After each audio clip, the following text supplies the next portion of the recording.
The evening sun was dipping low over the quiet neighborhood when Officer James was wrapping up what he thought would be an uneventful shift. The hum of the patrol car was almost calming when a sudden, desperate sound cut through the calm, the unmistakable cry of a child.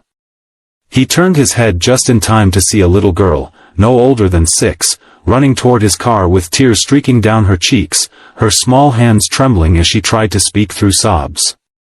Her pink dress was wrinkled, her hair messy as though she had been running for a while, and her voice broke with urgency as she begged, "Please, follow me home."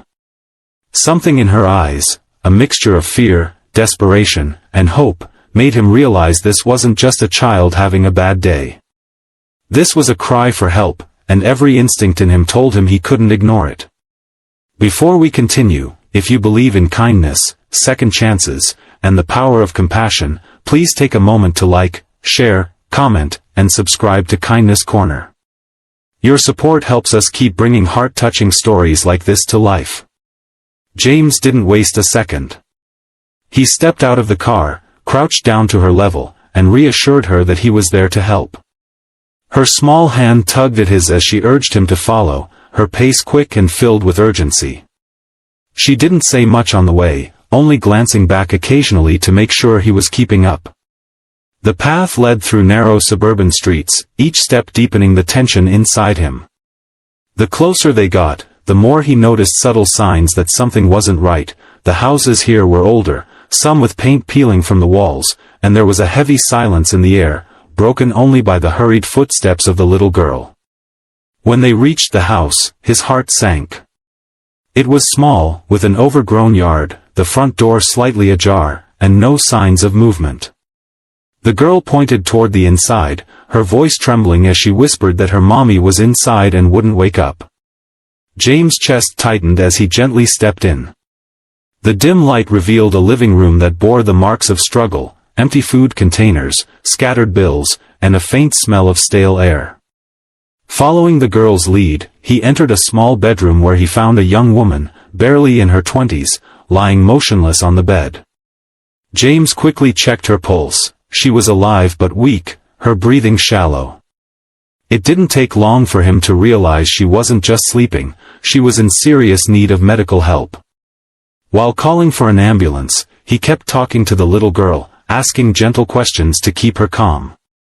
Her name was Emily.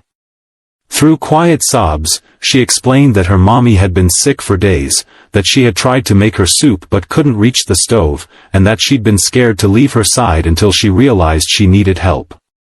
That's when she ran out and saw the police car. The paramedics arrived quickly and took the young woman to the hospital. Emily clung to James' uniform, refusing to let go as fear gripped her heart. James reassured her that he would stay by her side until her mother was safe.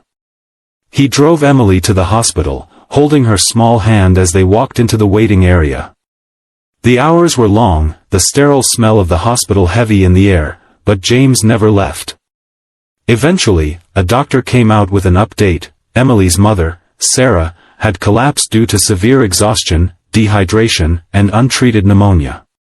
She had been pushing herself too hard, working multiple jobs and skipping her own health to care for her daughter. As James listened, he couldn't shake the image of the small, cluttered home and the stack of unpaid bills.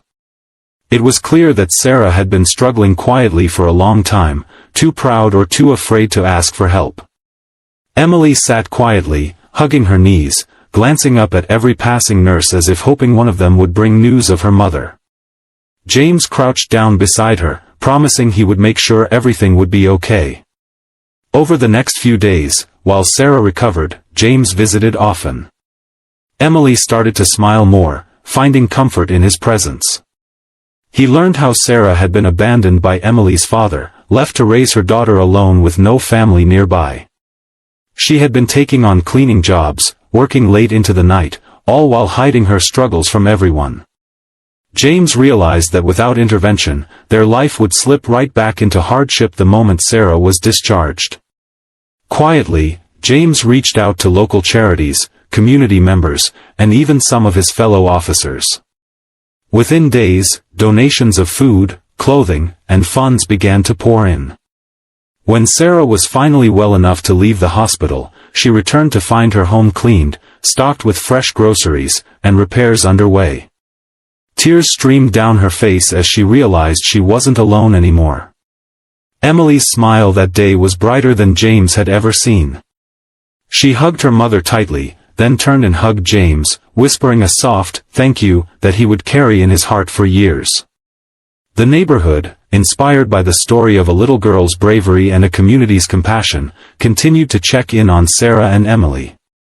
Sarah began working fewer hours at a stable job that allowed her more time with Emily, and the bond between them grew even stronger.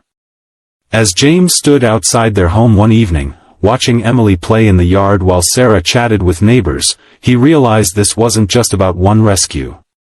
It was about hope, about how even the smallest voices, like Emily's plea that day, could lead to life-changing kindness.